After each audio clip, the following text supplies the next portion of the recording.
আলো সব খবর যমুনা টেলিভিশনের নিয়মিত আয়োজনে আপনাদের সবাইকে স্বাগত জানাচ্ছি আমি শাওন দত্ত। দর্শক, বগুড়ার আলতাফুন্নেসা খেলার মাঠের জনসভায় এই মুহূর্তে বক্তব্য রাখছেন প্রধানমন্ত্রী তারেক রহমান।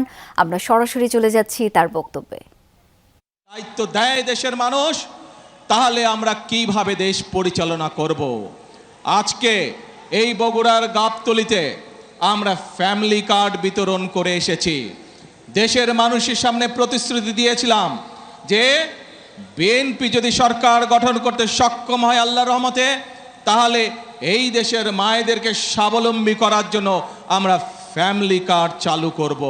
সেই প্রতিশ্রুতির কাজ, আমরা প্রতিশ্রুতি বাস্তবায়নের কাজ সরকার গঠন করার সাথে সাথে আমরা শুরু করেছি। প্রিয় ভাই বোনেরা, শুধু তাই নয়, এইখানে এই মঞ্চে দাঁড়িয়ে আমি বলেছিলাম আপনাদের, এরকম হাজার হাজার মানুষের সামনে আমি বলেছিলাম, বিএনপি যদি সরকার গঠন করতে সক্ষম হয় তাহলে আমরা দেশের কৃষক ভাইদের পাশে দাঁড়াবো এবং কৃষক ভাইদেরকে, মা বোনদেরকে যেমন ফ্যামিলি কার্ড দেব, কৃষক ভাইদেরকে আমরা কৃষক কার্ড পৌঁছে দেব।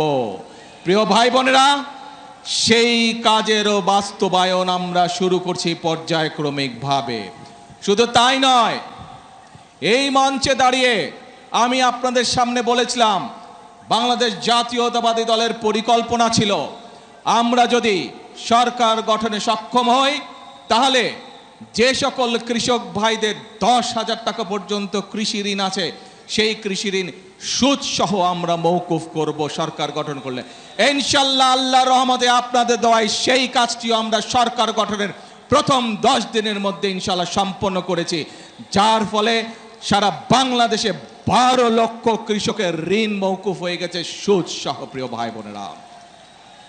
ভাই বোনেরা, এই যে পাশে বায়তুল হাফিজ জামে মসজিদ, আমরা এই মঞ্চে দাঁড়িয়ে আমি আপনাদের সামনে বলেছিলাম, বাংলাদেশ জাতীয়তাবাদী দল বাংলাদেশের মানুষের কাছে প্রতিশ্রুতি দিয়েছে যে সরকার গঠন করতে আমরা সক্ষম হলে পরে এই যে মসজিদ বলেন, এতিমখানা বলেন, এখানে ইমাম সাহেব আছেন, মুয়াজ্জিন সাহেব আছেন, খতিব সাহেব আছেন সহ অন্য ধর্মের যে ধর্মীয় গুরুরা আছেন, তাদের জন্য আমরা সরকারের পক্ষ থেকে সম্মানের ব্যবস্থা করব, যাতে এই মানুষগুলো একটু আত্মসম্মান নিয়ে বেঁচে থাকতে পারে। প্রিয় ভাই বোনেরা, আপনাদের দোয়ায় আল্লাহর রহমতে আমরা ইনশাআল্লাহ সেই কাজটি আলহামদুলিল্লাহ বাস্তবায়ন করতে সক্ষম হয়েছি।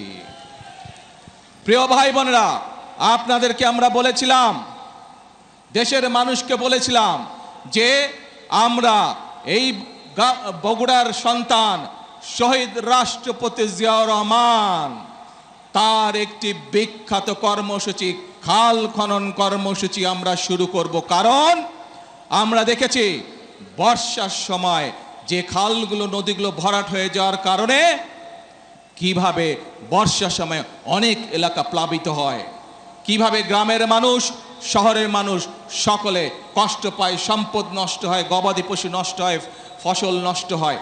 এই সমস্যার সমাধান করতে হবে। আমরা দেখেছি কিভাবে গ্রামের বিভিন্ন জায়গায়, এমনকি বর্ষার সময় অনেক জায়গায় খরা চলে, মানুষ পানি পায় না, কারণ খালগুলো সব ভরাট বা বন্ধ হয়ে গিয়েছিল, নদীগুলো ভরাট হয়ে গেছিল। আমরা সেজন্য বলেছিলাম ইনশাআল্লাহ আগামী 5 বছর আমরা 20,000 কিলোমিটার খাল খনন করব। আপনাদের কাছে যে প্রতিশ্রুতি দিয়েছিলাম, সেই খাল কাটার প্রতিশ্রুতির কাজও আমরা বাস্তবায়ন করেছি, সেই কাজও আমরা শুরু করেছি। প্রিয় ভাই বোনেরা, বিএনপি আপনাদেরকে যে কথা দিয়েছিল, পর্যায়ক্রমিকভাবে আমরা প্রত্যেকটি কাজ শুরু করেছি। যে কটি পরিকল্পনার কথা, যে কটি কাজের কথা আপনাদের সামনে তুলে ধরলাম, যে কাজগুলো আমরা শুরু করেছি, এই প্রত্যেকটি কাজের সাথে এই দেশের খেটে খাওয়া মানুষের সম্পর্ক। এই কাজগুলো যাতে আমরা বাস্তবায়ন করতে পারি, তাহলে এই দেশের খেটে খাওয়া মানুষ উপকৃত হবে। তাই কি মনে করেন আপনারা? ফ্যামিলি কার্ড, কৃষক কার্ড, ইমাম মুয়াজ্জিন সাহেবদের সম্মানী সহ খাল খনন কর্মসূচি, বৃক্ষরোপণ, এই কাজগুলো যদি আমরা করতে পারি, তাহলে কি বাংলাদেশের সাধারণ মানুষ, খেটে খাওয়া মানুষ উপকৃত হবে না?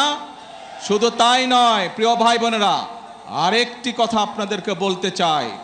সরকার গঠন করার সাথে সাথে আমরা খোঁজ করার চেষ্টা করেছি বিভিন্ন বিদেশে, যে সকল দেশে বাংলাদেশ থেকে জনরপ্তানি হয় এইরকম দেশগুলোতে আমরা কাজ শুরু করেছি যে কিভাবে বাংলাদেশের মানুষকে অল্প খরচে আমরা বিদেশে চাকরির সংস্থান করতে পারি। ইনশাল্লাহ শীঘ্রই আপনাদেরকে, বাংলাদেশের মানুষকে আমরা সুখবর দেব, স্বল্প খরচে দেশের মানুষ, দেশের তরুণ সমাজ বিদেশে চাকরি নিয়ে যেতে পারবে, কর্মসংস্থানের ব্যবস্থা করে যেতে পারবে।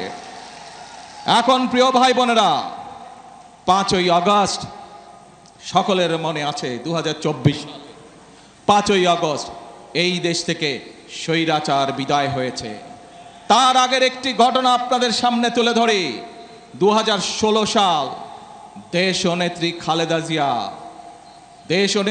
জিয়া সমগ্র জাতির সামনে 2030 ভিশন দিলেন, অর্থাৎ 2030 সাল পর্যন্ত বিএনপি দেশকে কিভাবে সাজাতে চায়। শুধু তাই নয়, একই সাথে উনি দেশের মানুষের সামনে বিভিন্ন বিষয় সংস্কার প্রস্তাব উপস্থাপন করলেন। পরবর্তীতে আবারও বিএনপি, বাংলাদেশ জাতীয়তাবাদী দল, যে সকল রাজনৈতিক দলকে সাথে নিয়ে রাজপথে আন্দোলনে ছিল, সকল রাজনৈতিক দলকে একসাথে নিয়ে দেশের মানুষের সামনে আমরা আবার সংস্কার প্রস্তাব উপস্থাপন করেছি। মনে আছে আপনাদের বিএনপির 31 দফা সংস্কার কর্মসূচি মনে আছে? এই কর্মসূচি আমরা প্রস্তাব আমরা দেশের মানুষের সামনে উপস্থাপন করেছি। যে সময় বিএনপি এই 31 দফা এই সংস্কার প্রস্তাব বিএনপি দেশের সামনে, জনগণের সামনে উপস্থাপন করেছিল, বাংলাদেশের আর কোন রাজনৈতিক দল, বিএনপি ছাড়া অন্য রাজনৈতিক দল সংস্কারের শব্দটিও তখন উচ্চারণ করেনি, স্বৈরাচারের ভয়।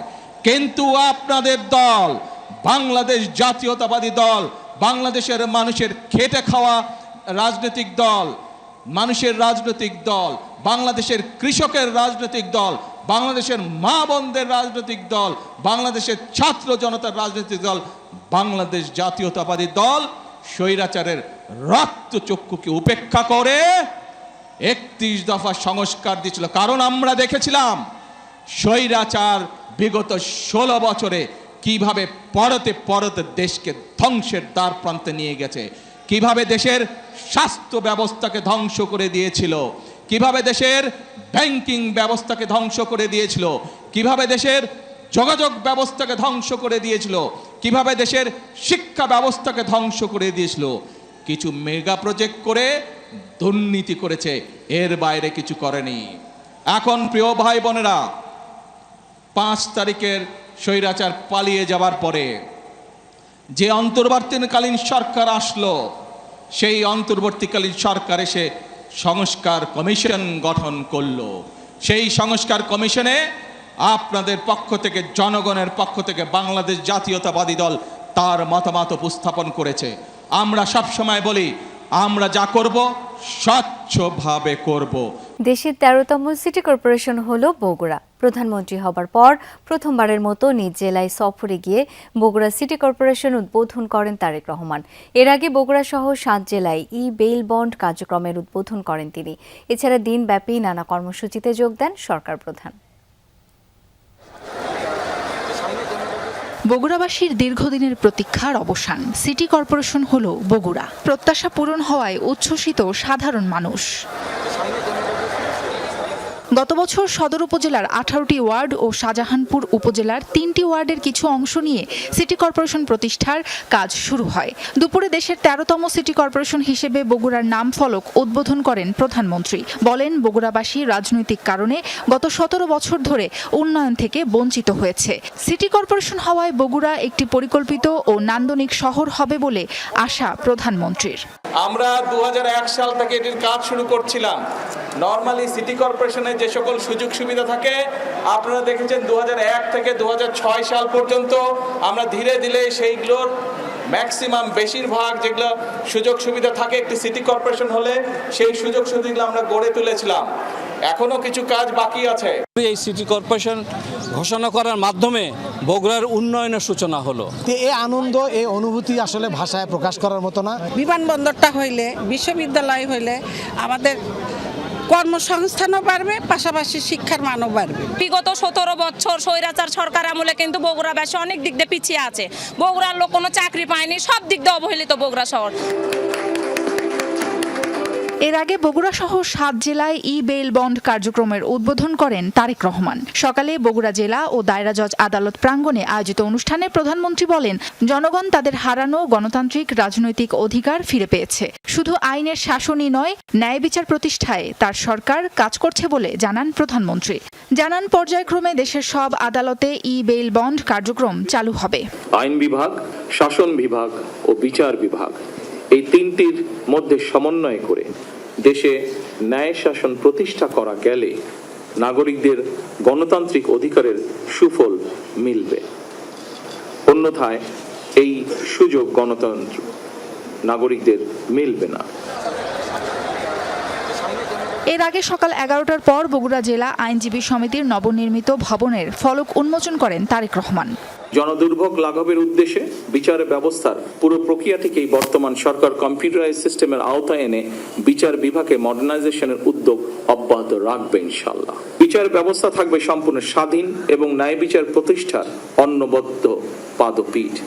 সকাল 7টার পর রাজধানীর গুলশানের বাড়ি থেকে সড়কপথে রওনা দেন তারেক রহমান। সাথে ছিলেন সহধর্মিণী জুবাইদা রহমান। দায়িত্ব গ্রহণের পর আজ প্রথমবার নিজ জেলা বগুড়ায় পৌঁছান প্রধানমন্ত্রী। সাবরিন আলিজা, যমুনা নিউজ। এসএসসি ও সমমানের পরীক্ষা আগামীকাল 21 এপ্রিল থেকে শুরু হচ্ছে, তবে পরবর্তী এসএসসি পরীক্ষা 8 মাস পর ডিসেম্বরে নিতে চান বলে ধারণা দিয়েছেন শিক্ষামন্ত্রী আ.ন.ম এহসানুল হক মিলন। তিনি জানান, শিক্ষার্থীদের বসিয়ে রেখে সময় ক্ষেপণ করতে চায় না সরকার। এ সময় তিনি নকল ও প্রশ্ন ফাঁস বন্ধে সরকারের কঠোর অবস্থান জানান। আর পরীক্ষা কেন্দ্রে অহেতুক আতঙ্ক না ছড়াতে ম্যাজিস্ট্রেট বা পরিদর্শকদের প্রতি আহ্বান জানিয়েছেন শিক্ষা উপদেষ্টা মাহাদি আমিন। মঙ্গলবার থেকে শুরু হচ্ছে দেশের সবচেয়ে বড় পাবলিক পরীক্ষা এসএসসি। এবার 30,666টি শিক্ষা প্রতিষ্ঠানের 18,57,000 শিক্ষার্থী পরীক্ষায় অংশ নিচ্ছেন। এর মধ্যে 9,30,305 জন ছেলে আর মেয়ে 9,27,039 জন। এসএসসি ও সমমানের পরীক্ষা নিয়ে সচিবালয়ে ব্রিফিং করেন শিক্ষামন্ত্রী ও উপদেষ্টা। জানান, পরীক্ষার সময় 3,885টি কেন্দ্রে নিরবিচ্ছিন্ন বিদ্যুৎ সরবরাহের জন্য চিঠি দেওয়া হয়েছে। পরীক্ষার্থীদের নির্বিঘ্নে চলাচলে কেন্দ্র এলাকা যানজটমুক্ত রাখার নির্দেশনা দেওয়া হয়েছে। পরীক্ষা কেন্দ্রে অহেতুক আতঙ্ক সৃষ্টি না করার আহ্বান জানিয়েছেন শিক্ষা উপদেষ্টা। কর্তব্যরত ম্যাজিস্ট্রেট, পরিদর্শক, ইনভিজিলেটরদের দায়িত্ব হবে পরীক্ষার্থী বান্ধব পরিবেশ বজায় রাখতে সহায়তা করা, যেন অকারণে কোথাও কোনো আতঙ্ক বা অনভিপ্রেত অবস্থা সৃষ্টি না হয়। 60 দিনের আগেই ফল ঘোষণার কথা জানিয়েছেন শিক্ষামন্ত্রী। হুঁশিয়ারি দিয়েছেন, প্রশ্ন ফাঁস বা কেউ নকলের চেষ্টা করলে নেওয়া হবে কঠোর ব্যবস্থা। আমার কনফিডেন্ট হলো, I am very careful, I am very serious, I mean business. এই জন্য 1980 অ্যাক্ট পাল্টাচ্ছি যে আমরা যারা ক্রাইম করবে, ওই যে প্রশ্নটা করলো, তাদের বিরুদ্ধে আমরা ব্যবস্থা নেব। আগামীতে এসএসসি ও সমমানের পরীক্ষা ডিসেম্বরের মধ্যে সম্পন্ন করার পরিকল্পনা নিয়েও কথা বলেন শিক্ষামন্ত্রী। তবে এই বিষয়ে এখনো চূড়ান্ত সিদ্ধান্ত হয়নি।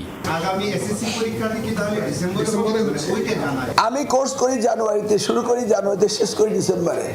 তা আমার কোর্স শেষ হলে পরীক্ষা দিব, এটা জানা আর না জানার কি হলো? কোর্স শেষ হবে, পরীক্ষা হবে, প্রিপারেশন স্টুডেন্টরা নিবে। আমি তো বলছি পরীক্ষা সব ডিসেম্বরে হবে। কোর্স শেষ হবে ডিসেম্বরে, ডিসেম্বরের পর পরীক্ষা হতে হবে, লাউড অ্যান্ড ক্লিয়ার। এসএসসির মতো পাবলিক পরীক্ষার সময় কোচিং সেন্টার বন্ধ থাকবে, বোর্ড থেকে এমন নির্দেশনা আছে। তবে শিক্ষামন্ত্রী বলছেন, পরীক্ষার সময় কোচিং খোলা রাখা না রাখার বিষয়ে সরকারের কোনো বিধান নেই। Is there any recognized coaching center in Bangladesh? Alamgir Swapan, Jamuna news, Dhaka. হাম ও এর উপসর্গ নিয়ে গেল একদিনে প্রাণ গেছে আরও 3 জনের। স্বাস্থ্যমন্ত্রী সর্দার সাখাওয়াত হোসেন বলেছেন, বিগত সরকারের ব্যর্থতার কারণে হামের প্রাদুর্ভাব ছড়িয়ে পড়েছে সারা দেশে। তবে সকলের সমন্বয়ে এই সংকট কাটিয়ে ওঠা সম্ভব। সকালে সারা দেশে হাম রুবেলার টিকাদান ক্যাম্পেইন উদ্বোধন শেষে সব কথা বলেন স্বাস্থ্যমন্ত্রী। জানান, এই ব্যাপক প্রাদুর্ভাবের জন্য বাংলাদেশ প্রস্তুত ছিল না। হাম ও উপসর্গ নিয়ে সারা দেশে 15ই মার্চ থেকে এখন পর্যন্ত মারা গেছে 217 জন। স্বাস্থ্য অধিদপ্তরের এই তথ্যই এখন অভিভাবকদের কাছে হয়ে উঠেছে আতঙ্কের অন্যতম কারণ। পরিস্থিতি মোকাবেলায় দেশ জুড়ে একযোগে শুরু হলো বিশেষ ভ্যাকসিন ক্যাম্পেইন। সকালে নারায়ণগঞ্জের রূপগঞ্জে ক্যাম্পেইনের উদ্বোধন করেন স্বাস্থ্যমন্ত্রী। বলেন, প্রতি 4 বছর অন্তর টিকা কার্যক্রম পরিচালনার কথা থাকলেও 2020 সালের পর সময় মতো হয়নি হামের vaccine campaign. We are not ready. Our stock was empty. There was no vaccine at our hand. Our field people were not also ready. But with the help of UNICEF and Gavi and World Health Organization, even World Bank came ahead to help us. The whole meeting with us in the ministry. কার্যক্রমের আওতায় 6 মাস থেকে 5 বছরের কম বয়সী প্রায় 1,80,00,000 শিশুকে টিকা দেওয়ার লক্ষ্য নির্ধারণ করেছে সরকার। সিটি কর্পোরেশনে এই কার্যক্রম পরিদর্শন করতে রাজধানীর বাড্ডায় যান মন্ত্রী। সবার সহযোগিতায় হামের প্রকোপ কাটিয়ে ওঠার আশা ব্যক্ত করেন তিনি। It will be running non-stop. We'll continue this vaccination program all over the year and time to come ahead. We'll not stop. We'll be having our full stock of vaccination, and we have decided to keep the stock of the vaccines for 6 months ahead. এর আগে গত 5 April হামের উচ্চ ঝুঁকিপূর্ণ 30টি উপজেলায় এবং 12 April Dhaka, Mymensingh ও Barishal city কর্পোরেশনে শুরু হয় বিশেষ টিকাদান কর্মসূচি। প্রতিদিন সকাল 8টা থেকে সব স্থায়ী এবং অস্থায়ী কেন্দ্রে এই টিকা দেয়া হচ্ছে। সুমাইয়া ঐশী, যমুনা নিউজ, ঢাকা। জ্বালানি তেলের দাম বৃদ্ধির পরও রাজধানীর পাম্পগুলোতে যানবাহনের দীর্ঘ সারি। চাহিদা মতো তেল পেলেও সংকট রয়ে গেছে আগের মতোই। পাম্পে পাম্পে কয়েক কিলোমিটার দীর্ঘ যানবাহনের সারি। সরবরাহ কম থাকায় দিনের বেশিরভাগ সময় বন্ধ থাকতে দেখা যায় বেশ কিছু পাম্প।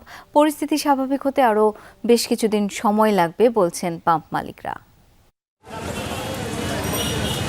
তপ্ত রোদে ঘন্টার পর ঘন্টা অপেক্ষা যানবাহন মালিকদের। দাম বাড়ার পরও পাল্টায়নি চিত্র।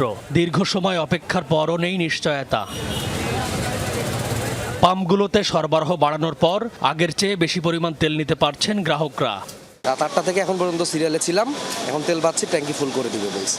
মোটামুটি আমার যতটুকু তেল প্রয়োজন অতটুকুই আমি পাচ্ছি এখন। আলহামদুলিল্লাহ ভালো খুশি। হ্যাঁ, আগে তো 2,000 টাকা দিত, আজকে মোটামুটি 30-40 লিটার মতন আছে। ফুয়েল পাসধারী মোটরসাইকেল চালকরা পাচ্ছেন 1,200 টাকার তেল। তবে অনেকে আবার ট্যাঙ্কের তেল নামিয়ে রেখে আবার তেল নিচ্ছেন।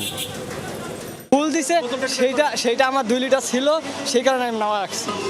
এটা কি কাজে লাগে? আমার বাতের ব্যথা আছে, এই কারণে কাজে লাগে। কি কাজে লাগে? এই যে পায়ে ব্যথা করে, এই কারণে বাইরে রাখি। সবাই রাখছি, 1/2 লিটার তেল আছিল, আমরা চেক করতে রাখি। একটা গাড়ি যদি 10 লিটার তেল নেয় বা 12 লিটার তেল নেয় বা 8 লিটার তেল নেয়, তাতে পরের দিন আসার কোনো কথা না, তার পরের দিনও আসে। আমরা তো নাম জানি না, হয়তো বা ফেস পরিচিত, মানে পরপর নিতেই থাকে। এদের তো ব্যবসা। তদারকি কর্মকর্তা জানান, পাম্পগুলো গত বছর এ সময় যে পরিমাণ তেল পেত এখন তেমনই পাচ্ছে। তবে পাম্প মালিকদের দাবি, চাহিদা বাড়ায় হিমশিম খেতে হচ্ছে তাদের। 2025-এর এপ্রিলের এই দিনে 20 এপ্রিলে যে তেলটা দিয়েছে, আজকেও নাকি আমরা সেম তেলটাই বোধহয় দিয়েছে। গতকালকেও এরকমই ছিল, কিন্তু এইটা দেখা গেছে এটা আগে 1-1.5 দিন চলতো, আজকে হয়তো দেখা যাচ্ছে এখন এটা 5-6 ঘন্টা শেষ হয়ে যাচ্ছে। মানুষ কেন এত নিচ্ছে এইটাও বুঝতে পারছি না। আগে তো এরকম ছিল না। এটা আমরা কখনো করি নাই, যেটাকে বলে রেশনিং করি নাই। প্রথম যখন রেশনিং করেছিল গভর্নমেন্ট, ততদিন আমরা মেনেছি। যেদিন যোগাযোগ মন্ত্রী বলে দিলেন যে যা চাইবে তাই দিতে হবে পাম্পের থেকে, তখন থেকে তাই দিচ্ছি আমরা। আগামী কয়েকদিনের মধ্যে ভোগান্তির সমাধান হবে এমন প্রত্যাশা পাম্প মালিক ও ভোক্তাদের। M A Aziz, Jamuna news, Dhaka.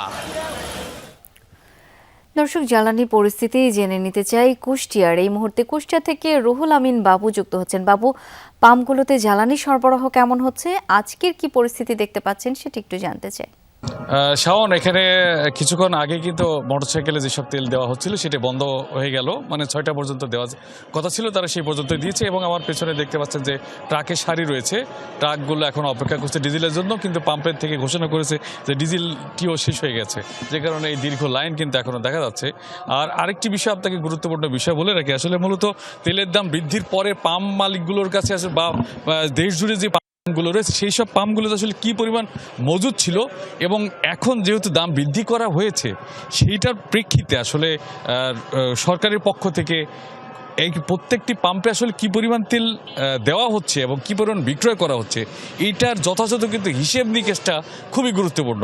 কারণ আমরা যতদূর অভিযোগ শুনতে পাচ্ছি প্রতিনিয়ত যে পাম্পের থেকেও তেল বিভিন্ন উপায়ে বেরিয়ে যাচ্ছে বিভিন্নভাবে, এবং এই সংকটটির মূল কারণটি হচ্ছে যে একই বাইকার বা একই মোটরসাইকেল বারবার তেল নিতে আসছেন অনেক ব্যবসায়ী যারা আছেন গ্রাম অঞ্চলগুলোতে। এবং বিশেষ করে আরও একটি বিষয় সাধারণ মানুষ দাবি করছেন যে যেসব ডিলার পয়েন্ট রয়েছে সেই সব ডিলার পয়েন্টের যদি তেলগুলো ঠিকঠাক মতো ডিস্ট্রিবিউশন করা যায় তাহলে হয়তো দূর দূরান্ত থেকে যেসব মানুষজন আসছে তেল নিতে সেই সব মানুষজনগুলো তারা নিজ নিজ এলাকাতে সেই তেলের সরবরাহগুলো পেত, যে কারণে কিন্তু পাম্পগুলোতে বাড়তি চাপ দেখা দিচ্ছে। এবং এই যে প্রত্যেকের বাড়িতে যে তেলের মজুদ বা প্রয়োজন ছাড়াও তেল নিচ্ছে বা অসাধু ব্যবসায়ী যারা রয়েছে তারা মানুষকে কিন্তু টাকার বিনিময়েও গাড়ি দিয়ে পাম্পে দিচ্ছে যে তেল নেওয়ার জন্য। তো এই যে কারণেই কিন্তু এই সমস্যাগুলোর সৃষ্টি হচ্ছে। শাওন, আসলে প্রয়োজন এখন আসলে সঠিক তদারকি করার, তাহলেই কিন্তু এই যে সংকট সেটি কিন্তু মোকাবেলা করা সম্ভব হবে। শাওন বাবু, অনেক ধন্যবাদ আপনাকে। জ্বালানি তেল গ্যাস সংকটে যেন কেউ সিন্ডিকেট করতে না পারে সেটি সরকার নিশ্চিত করবে বলে জানিয়েছেন প্রধানমন্ত্রীর রাজনৈতিক উপদেষ্টা ও বিএনপির সিনিয়র যুগ্ম মহাসচিব রুহুল কবির রিজভী। গুমের শিকার বিএনপি নেতা ইলিয়াস আলীর সন্ধান দাবিতে আলোচনা ও দোয়া মাহফিলে কথা জানান তিনি। গ্যাসের সংকট, এলপিজি, এটা যাতে কেউ সিন্ডিকেশন করতে না পারে সেই ব্যাপারে সতর্ক থাকবেন মন্ত্রীরা। সরকার জ্বালানি তেল নিয়ে এই সরকার যে পদক্ষেপগুলো নিয়েছে প্রত্যেকটাই জনগণের দ্বারা অভিনন্দিত হয়েছে। জনগণের দাবির পরিপ্রেক্ষিতে জ্বালানি তেল কিছুটা বৃদ্ধি করতে হয়েছে, না হলে পর্যাপ্ত সরবরাহ নিশ্চিত করা সম্ভব হয়েছে। হরমুজ প্রণালী দিয়ে বাংলাদেশি জাহাজ বাংলার জয়যাত্রার নিরাপদ চলাচল নিশ্চিতের জন্য ইরানকে ধন্যবাদ জানিয়েছে বাংলাদেশ। পরিস্থিতি উত্তপ্ত থাকলেও বাংলাদেশি জাহাজ চলাচলে প্রয়োজনীয় নির্দেশনা দেওয়া হয়েছে বলে পররাষ্ট্রমন্ত্রীকে জানিয়েছেন ইরানের উপপররাষ্ট্রমন্ত্রী। তুরস্কে আন্টালিয়া ডিপ্লোমাসি ফোরামের সাইডলাইনে ইরানের উপপররাষ্ট্রমন্ত্রী সাইদ খাতিবজাদের সাথে বৈঠক হয় পররাষ্ট্রমন্ত্রী ডক্টর খলিলুর রহমানের। বৈঠকে উপসাগরীয় অঞ্চলের পরিস্থিতি এবং দ্বিপাক্ষিক স্বার্থ সংশ্লিষ্ট নানা বিষয়ে আলোচনা হয়। যে কোনো সংকট নিরসনে সংলাপ ও কূটনীতির উপর জোর দেন পররাষ্ট্রমন্ত্রী। এর আগে গত 5 এপ্রিল ঢাকায় নিযুক্ত ইরানি রাষ্ট্রদূতের সাথেও এই বিষয়ে বৈঠক করেন পররাষ্ট্রমন্ত্রী। সে সময় ইরানের প্রয়াত সর্বোচ্চ নেতা আয়াতুল্লাহ আলী খামেনির প্রয়াণে বাংলাদেশের শোক প্রস্তাব গ্রহণের জন্য কৃতজ্ঞতা প্রকাশ করে তেহরান। একই সাথে জরুরি চিকিৎসা সরঞ্জাম পাঠানোর জন্য বাংলাদেশ রেড ক্রিসেন্ট সোসাইটিকেও ধন্যবাদ জানায় দেশটি।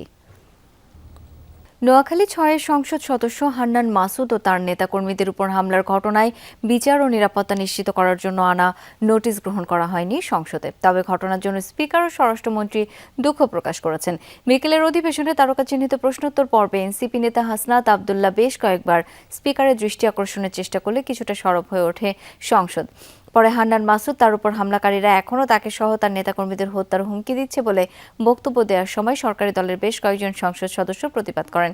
তার ভেতরে হান্নান মাসুদ অভিযোগ করেন বারবার থানা পুলিশের সহযোগিতা চেয়েও প্রতিকার পাচ্ছেন না। রাষ্ট্রমন্ত্রীর উপস্থিতিতে এটা করার জন্য দল বিবৃতি প্রদান করে, এছাড়াও 29 সরাসরি অস্ত্র হাতে নিরাপত্তার কথা বলছি, আমি কনসার্ন জানাচ্ছি এবং আমার উপর যদি পরের বার আক্রমণ হয় সেটাকে ট্রেজারি বেঞ্চ থেকে দায়িত্ব নিবে কিনা। এটা অত্যন্ত দুঃখজনক যদি ঘটনাটা সত্য হয়ে থাকে। তো এই বিষয়ে আমি এখনো অনুরোধ করব মাননীয় সংসদ সদস্য কোনো যদি জিডি অথবা মামলা সংশ্লিষ্ট থানায় না করে থাকেন, এখনও তিনি ইচ্ছা করলে সেই বিষয়ে ওনার অভিযোগ সংশ্লিষ্ট থানায় দায়ের করতে পারেন। ত্রয়োদশ জাতীয় সংসদের সংরক্ষিত নারী আসনে 36 প্রার্থীকে মনোনীত করেছে বিএনপি। সোমবার মনোনীতদের নাম ঘোষণা করেন দলটির সিনিয়র যুগ্ম মহাসচিব রুহুল কবির রিজভী। ঘোষণা অনুযায়ী দীর্ঘদিন বিএনপির রাজনীতিতে রাজপথের সক্রিয়দেরই প্রাধান্য দিয়েছে বিএনপি। এছাড়া এক দোয়া মাহফিলে গুম সংশ্লিষ্ট যারা এখনও দেশে অবস্থান করছেন তাদের রিমান্ডে নেওয়ার দাবি জানান রুহুল কবির রিজভী। গত কয়েকদিন সংসদের সংরক্ষিত নারী সম্ভাব্য প্রার্থীদের পদচারণায় সরগরম ছিল বিএনপির গুলশান কার্যালয় প্রাঙ্গণ। 36 আসনের বিপরীতে সাক্ষাৎকার নেওয়া হয় প্রায় 900 মনোনয়ন প্রত্যাশীর। সোমবার চূড়ান্ত প্রার্থী তালিকা প্রকাশ করল বিএনপি। সকালে নয়াপল্টনে দলটির কেন্দ্রীয় কার্যালয়ে বিস্তারিত জানান প্রধানমন্ত্রীর রাজনৈতিক উপদেষ্টা ও সিনিয়র যুগ্ম মহাসচিব অ্যাডভোকেট রুহুল কবির রিজভী।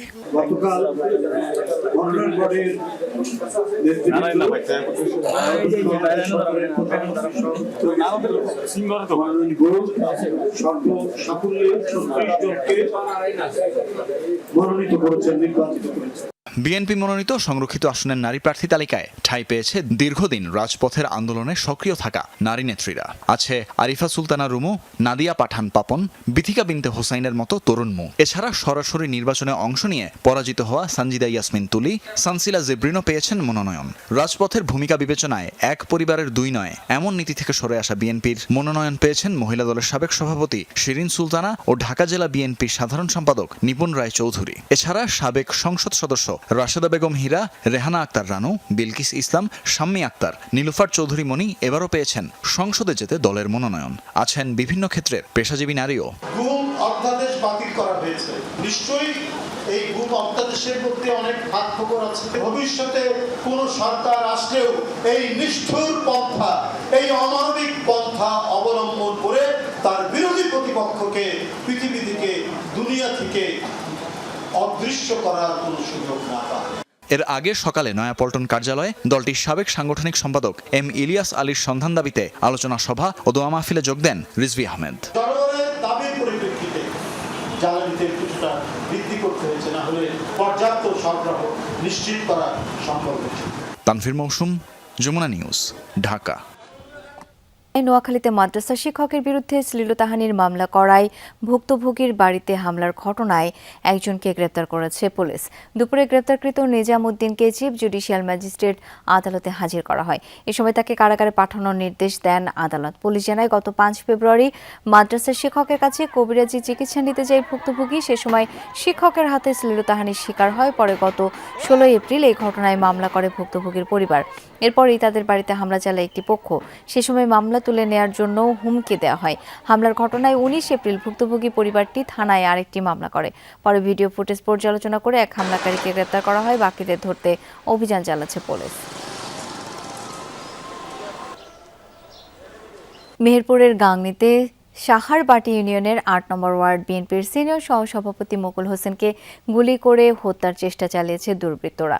ভোরে সাহারবাটি গ্রামের বাঙালপাড়া এলাকায় এ ঘটনা ঘটে। স্থানীয়রা জানায়, প্রতিদিনের মতো ভোরে হাঁটতে বের হন মুকুল হোসেন। পথে আগে থেকে উৎপেতে থাকা দুর্বৃত্তরা তাকে লক্ষ্য করে গুলি ছোড়ে। গুলির শব্দ শুনে আশপাশের লোকজন পড়ে থাকতে দেখে তাকে উদ্ধার করে স্থানীয় হাসপাতালে নেয়। পরে উন্নত চিকিৎসার জন্য কুষ্টিয়া মেডিকেল কলেজ হাসপাতালে রেফার করা হয়। সেখান থেকে পাঠানো হয় ঢাকায়। তবে হামলার সঙ্গে কে বা কারা জড়িত তা এখনো নিশ্চিত হওয়া যায়নি।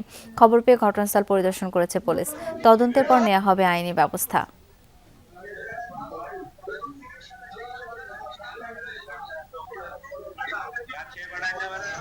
মহাখালী ক্যান্সার হাসপাতালের উপপরিচালক ডাক্তার আহমেদ হোসেনকে কুপিয়ে জখম করেছে দুর্বৃত্তরা। দর্শক, এই বিষয়ে বিস্তারিত আমরা জেনে নিতে চাই আমার সহকর্মী লামিয়া তিথির কাছ থেকে। তিথি, উপপরিচালক এই মুহূর্তে কেমন আছেন? কে, কারা বা কী কারণ কুপিয়েছে, কেন, এর বিস্তারিত কোনো তথ্য আপনি এখন পর্যন্ত জানতে পেরেছেন কিনা জানতে চাই আমরা।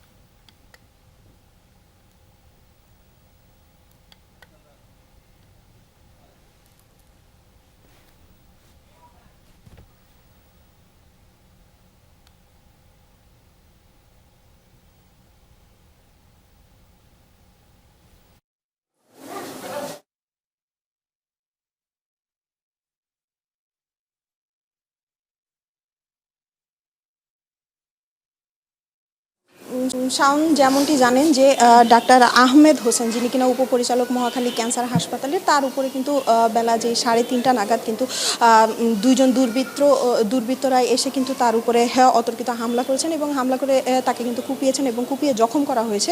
তিনি কিন্তু বর্তমানে এই যে মহাখালী জাতীয় ক্যান্সার ইনস্টিটিউট, গবেষণা ইনস্টিটিউট হাসপাতাল রয়েছে, সেখানেই কিন্তু আছেন। অনেকেই বলছেন, এখানে আমরা এসে কয়েকজনের সাথে কথা বলেছিলাম, তারা কিন্তু আমাদের বলছেন যে টেন্ডার সংক্রান্ত জটিলতার কারণে এরকম আক্রমণ হতে পারে। তবে আমরা যেই উপপরিচালক রয়েছেন ডক্টর আহমেদ হোসেন, তার সাথে কিন্তু কথা বলেছি এবং তার সাথে কথা বলে কিন্তু আমরা জানতে পেরেছি যে তিনি কিন্তু আমাদের জানাছিলেন যে পূর্ব পরিচিত নয় এবং একই সাথে কিন্তু তার যে পূর্ব শত্রুতা রয়েছে এমন কেউ কিন্তু নয়। যেই দুইজন অতর্কিতভাবে হামলা করেছেন তাদের কিন্তু তিনি বলেছেন যে একজনের বয়স আনুমানিকভাবে 20 এবং অন্যজনের 25 বছর বয়স রয়েছে।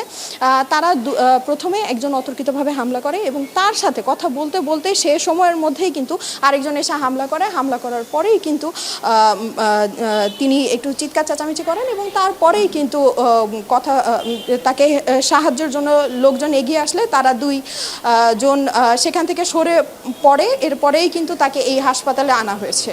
তিথি, ধন্যবাদ আপনাকে। হজ ব্যবস্থাপনার উন্নতি ঘটলেও হজ ক্যাম্পে থাকা খাওয়ার সমস্যা কাটেনি। অবশ্য হজ যাত্রীদের ভোগান্তি কমাতে চলতি বছর একাধিক নতুন উদ্যোগ নিয়েছে সরকার।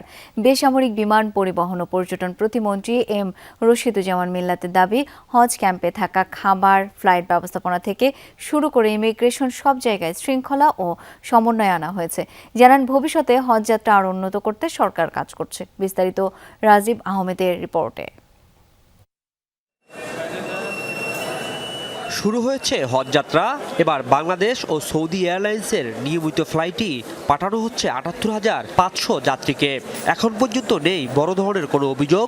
তবে হজ ক্যাম্পে থাকা খাওয়ার সংকট এখনো প্রকট। পর্যটন কর্পোরেশনকে দায়িত্ব দেওয়া হলেও খাবারের মান ও দাম নিয়ে অভিযোগ হজ যাত্রীদের। খাবারের দাম বেশি রাখে ওনারা, খাবারের যে মানটা ওটা একবারে খুবই নিম্নমানের। মশার বিষয়ে একটু সবাই সচেতন হয় এবং টয়লেট ওয়াশরুমগুলো আরও বেশি ভালো পরিচ্ছন্ন হলে ভালো হয়। হাজিদের রেস্টের জন্য কিছু সিট প্রয়োজন।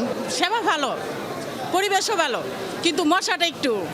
বিমান প্রতিমন্ত্রী জানালেন, খাবার সহ যাত্রীদের যাবতীয় সমস্যার সমাধানে সর্বোচ্চ চেষ্টা করছে সরকার। গোটা জীবনের সঞ্চয় দিয়ে পবিত্র হজ পালনে যাওয়া মানুষগুলো যেন নির্বিঘ্নে ইবাদত করতে পারে, সেটাই লক্ষ্য।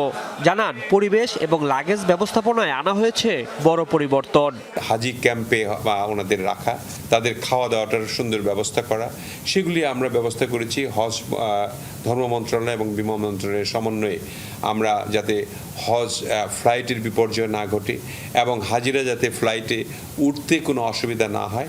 এবার বাংলাদেশি সম্পন্ন হচ্ছে সৌদি ইমিগ্রেশন কার্যক্রম। একই সাথে হজ যাত্রীদের হাতে তুলে দেওয়া হচ্ছে রসুক কার্ড, যেখানে সংরক্ষিত থাকে মুসল্লিদের সব তথ্য।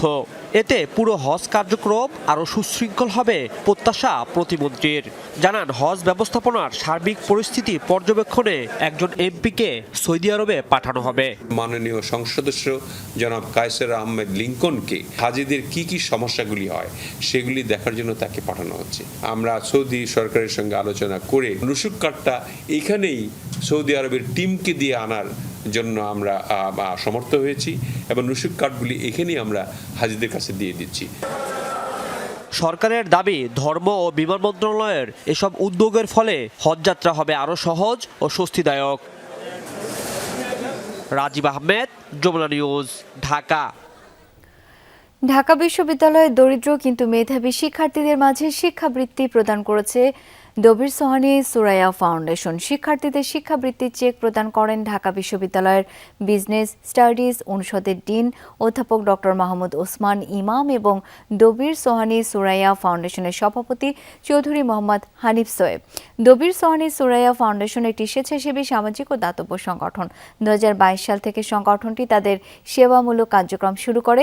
2024 সাল থেকে ঢাকা বিশ্ববিদ্যালয়ের বিজনেস স্টাডিজ বিভাগের মেধাবী শিক্ষার্থীদের মাঝে বৃত্তি প্রদান করে আসছে তারা। এছাড়া মসজিদ, মাদ্রাসা, এতিমখানা, বিভিন্ন ধর্মীয় শিক্ষা প্রতিষ্ঠানে আর্থিক সহায়তা প্রদান, বিনামূল্যে চিকিৎসা সেবা প্রদান সহ বিভিন্ন সমাজ কল্যাণমূলক কাজ করে যাচ্ছে। এই ছিল সব খবরের আজকের আয়োজন। ধন্যবাদ এতক্ষণ সাথে থাকার জন্য।